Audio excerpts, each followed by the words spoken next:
Fala, rapaziada, vamos ver agora o que o pessoal do Sport Center está falando sobre esse jogo do Flamengo. Jogo que o Flamengo venceu de 2-1 do Bahia, na raça, no coração. Já se inscreve, já deixa o like, valeu? Tamo junto, vamos ver o que eles estão falando aí a respeito do jogo. De volta com o Sport Center, já com os melhores momentos de Flamengo e Bahia. Quem fez o primeiro gol foi o Flamengo com o Gerson. Chute de fora da área, rasteiro ali no cantinho. Depois o Everaldo empata e no finalzinho do jogo o Davi Luiz cabeceia depois do escanteio e faz o 2-1, vitória importantíssima que dá ao Flamengo a liderança do Campeonato Brasileiro. Estou ao lado do Zupac e também do André Kfouri. Boa noite para os meus amigos. Fala, Zupá, tudo bem? Tudo bem, Marcela. Boa noite, André. Boa noite, Alfone Esportes. Que jogo interessante tivemos no Maracanã. Que ótimo jogo de futebol, de duas ótimas equipes, uma delas muito esfacelada pela Copa América e pelas lesões, que é o Flamengo, que era o mandante, e a outra equipe, que é o Bahia, com um papel até surpreendente, assim, pela maneira que conseguiu se impor durante 1h05 de futebol no Maracanã. Durante 65 minutos de jogo, o Bahia se impôs diante do Flamengo. Deixou o Flamengo com 25, 29, 31% de posse de bola e foi para o jogo. Mas o jogo não dura 60 minutos, o jogo não dura 65, o jogo dura 90. E o Flamengo conseguiu, na última meia hora de jogo, os últimos 35 minutos, se colocar no campo de ataque e começou a martelar o Bahia. Então, assim, foi um jogo de caminhos diferentes durante os 90 minutos, de duas equipes muito bem treinadas, com muita qualidade técnica em campo. Venceu, no fim, quem mereceu vencer. O Flamengo fez por onde vencer na reta final da partida, mas foi um jogo interessantíssimo, dos jogos mais interessantes do ponto de vista técnico e tático que a gente teve até aqui no campeonato. Fala, André, tudo bem? Boa noite. Boa noite, Marcela. Concorda com o Zupac? Concordo plenamente, foi um ótimo jogo, mais um, né? Eu acho que na noite de ontem a gente teve também no Rio de Janeiro, no Newton Santos, Botafogo e Atlético, que foi um excelente jogo. E o de hoje com implicações, né, assim como o de ontem, na ponta da tabela do Campeonato Brasileiro. Foi um jogo muito bom também. E talvez o torcedor do Bahia, por ter sofrido um gol nos acréscimos e perdido o ponto que vinha conquistando fora de casa no Maracanã, acho que o resultado foi injusto, que o Bahia não mereceu por causa dessa hora, um pouquinho mais talvez, que o Gustavo mencionou, em que o time baiano foi superior ao Flamengo no Maracanã, deu as cartas no jogo, tornou a partida mais próxima daquilo que lhe interessava, com coragem, com técnica, com superioridade numérica no meio de campo. O Bahia fez, independentemente do resultado final, um ótimo jogo.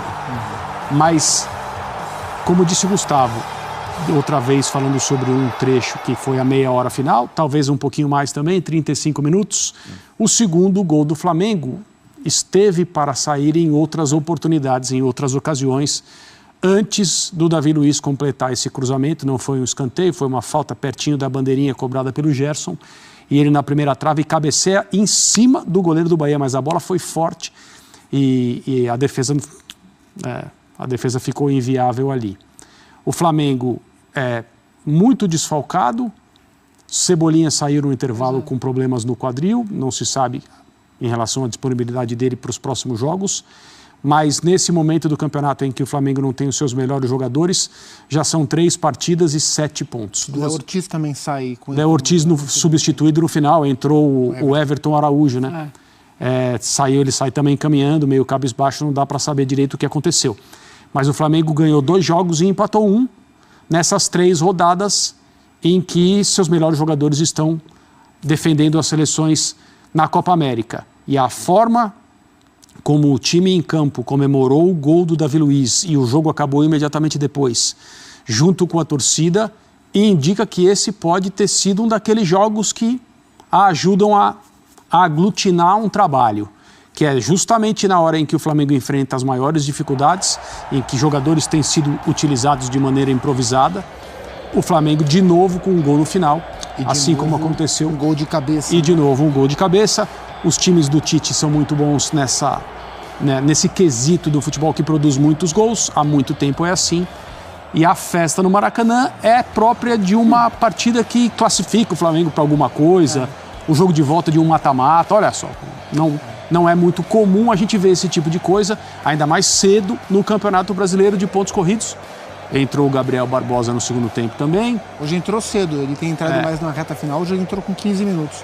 E o Flamengo superou o Bahia, um ótimo Bahia. A gente não pode deixar de aplaudir a partida do Bahia na noite de hoje no Maracanã, mesmo que ele saia de campo sem nada. E um pouco mais dolorido, né? Porque o Vitória, que não vencia, venceu hoje. Estou falando do ponto de vista do torcedor do Bahia. O Bahia perdeu e quem fez o gol da vitória do Flamengo é um produto das categorias de base do Vitória, o Davi Luiz. Pois é, a gente está vendo aí o Tite, é realmente algo que chama a atenção. Pode ser, sim, aquele divisor que todo mundo fica esperando. Quando foi que o time foi campeão? Em que momento teve essa virada de chave? E aí pode ser, sim, ou pelo menos parece aquele jogo que você se lembra. Naquele gol, no finalzinho, do Davi Luiz, em cima do Bahia. Quem vencesse assumia a liderança do campeonato. E hoje o Flamengo reassumiu a liderança do campeonato com esse jogo. Teve a boa notícia, que era a volta do Ayrton Lucas e também do Everton Cebolinha. E o Everton Cebolinha já sai machucado. O Ayrton Lucas poderia estar muito cansado porque está voltando de lesão. E a gente ainda não sabe se aconteceu algo diferente para ele ter sido substituído. Eu imagino que tenha sido algo mesmo da parte física. Sim. Cansaço. Não, faz sentido. E nessa volta eles tiveram dificuldade para jogar. O Ayrton, um lateral extremamente ofensivo. E durante boa parte do jogo o Flamengo não conseguiu atacar. Então foi um jogo em que o Flamengo teve força na reta final para vencer. Teve de novo a bola parada. E eu acho que esse vai ser um ponto da coletiva do Tite. O Tite tem levado sempre, já há algum tempo, né, desde o fim da era de Corinthians, seleção, sempre alguém da comissão técnica com ele. Eu desconfio que ele vai levar o Matheus. Mas o Matheus esteve com ele no empate em Curitiba. Ele estava suspenso. O Tite estava suspenso. O Tite não estava na coletiva? Não, eu acho que era o Matheus ao lado do Clebinho. É isso, porque eu lembro do Matheus falando. Mas hoje faz total sentido. Porque acabou o jogo, o Tite pendurou no pescoço do Matheus. Porque o Matheus, filho dele, é quem trabalha as bolas paradas. Trabalha as bolas paradas e o Flamengo vem de dois resultados com bola parada no fim do jogo, resolvendo a favor.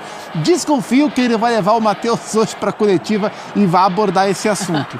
E foi um jogo, além da qualidade técnica das duas equipes, e concordo com o André, a gente tem que falar do jogo do Bahia, o que o Bahia impôs ao Flamengo durante mais de uma hora de jogo dentro do Maracanã, foi algo que a gente não vê acontecer, e eu fui levantar esses dados. O primeiro tempo terminou com 29% de posse de bola para o Flamengo. Eu fui olhar, em base de dados, todos os jogos do Flamengo nas últimas 10 temporadas. E só uma vez o Flamengo teve 29% de posse de bola, que foi no jogo contra o Fluminense do Diniz, no ano passado pela Copa do Brasil, que o Flamengo venceu. Mas aquilo foi só, o jogo de hoje foi só do primeiro tempo. Na reta final o Flamengo subiu de posse de bola. Mas só para dizer o que o Bahia impôs ao Flamengo durante boa parte do jogo. E foi um jogo de leitura tática muito interessante dos dois técnicos, porque quando o Bahia era melhor que o Flamengo, lá pelos 15, 20 do segundo tempo, na reta final da superioridade do Bahia, o Tite faz duas trocas. Ele coloca o Gabriel e coloca o Alan. Então ele coloca um atacante e um volante. E ele tira o Araújo, Luiz Araújo e o Lohan. Ou seja, ele tira um atacante e um meia para colocar um atacante e um volante. O que dá a impressão que é uma alteração defensiva. Sim. Mas não é, porque o Alan entrou como um segundo volante para caçar, porque o Flamengo estava com dificuldade de recuperar a bola. Os meias do Bahia, que são ótimos, e são muitos, o Caio, é o Jean Lucas, é o Everton Ribeiro, é o Cauli, que é um tremendo jogador. Para mim, o melhor dos 4 no campeonato é o Cauli, joga demais. O Flamengo não conseguia roubar essa bola, o Bahia circulava essa bola. O Gerson, de segundo volante, não ia conseguir ficar mordendo. Então o Tite coloca o Alan para caçar. E a partir daí o Flamengo começa a se impor no campo de ataque, roubando bola, tendo posse e agredindo o Bahia. E aí o Rogério percebe mais pra frente que aquele jogo que era do Bahia com a bola, rodando bola, distribuindo, construindo, aquele jogo não existia mais. O que o Rogério faz? Coloca 2 homens de velocidade, porque o jogo tinha mudado. Coloca o Biel, coloca o Ademir para tentar contra-atacar. O Bahia pouco contra-ataca, não consegue contra-atacar. Mas a leitura dos dois técnicos foi muito correta, o que o jogo pedia em cada momento. Então foi muito interessante observar como os técnicos também foram se adaptando ao que o jogo estava exigindo e o Flamengo teve mais êxito com as trocas com o que o jogo se transformou e martelou até vencer. E uma das provas que o Bahia, no primeiro tempo em especial, deu as cartas do Maracanã foi a movimentação na comissão técnica do Flamengo ali pelos 10, 15 minutos em que o Flamengo não achava o Bahia em campo. O Everton Ribeiro comandava o jogo do Bahia na transição de defesa para o ataque e era um tal de Tite conversando com o Kleber sentado, Tite levantando, Matheus em pé na frente do banco conversando com os jogadores para tentar acertar. O Flamengo começa a dominar o jogo depois das substituições. Faz o gol com o Gerson numa linda jogada. A jogada do gol do Flamengo, o primeiro gol, é muito bonita. Mas no momento em que, se você perguntasse para quem estava assistindo o jogo, vai sair um gol de quem vai ser? Vai ser do Bahia, porque o Bahia era o time mais perigoso. A bola chegava... Aliás, os 2 gols do primeiro tempo foram muito bonitos, né? As duas construções, né? A do Flamengo com o Lohan Pedro terminando no Gerson e o gol do Bahia com o Canu, o zagueiro Canu dando um passe, quebra a linha, acha o Jean Lucas que fez uma partida muito boa, acha o Everaldo e ele bate. Então, assim... Teve uma falha ali também do Ayrton Lucas, o Everaldo é mais forte, né? Mais e aí, forte, aí no corpo ele levou. Assim, ali. o Rogério demora para falar... Mas o Rogério é um cara que a gente sabe como ele fica incomodado, irritado, transtornado com as derrotas. Mas eu imagino que ele vai reforçar para o grupo dele e na coletiva que para a identidade do projeto esportivo do Bahia, se comportar como conseguiu se comportar durante boa parte, um pouco mais da metade do jogo dentro do Maracanã, foi bastante interessante. Faltou fôlego, faltou um pouco de força física na reta final e o Flamengo se impôs para vencer com merecimento. E foi isso, rapaziada. O vídeo de hoje foi esse, tá bom? Segue, curte, comenta, compartilha, tá bom? O jogo foi difícil, o jogo foi duro, mas ganhamos na raça, tá bom? É isso que importa, os 3 pontos. E tamo lá, tamo no topo da liderança, mesmo o Flamengo todo mutilado com essa Copa América. Enfim, vamos pra cima.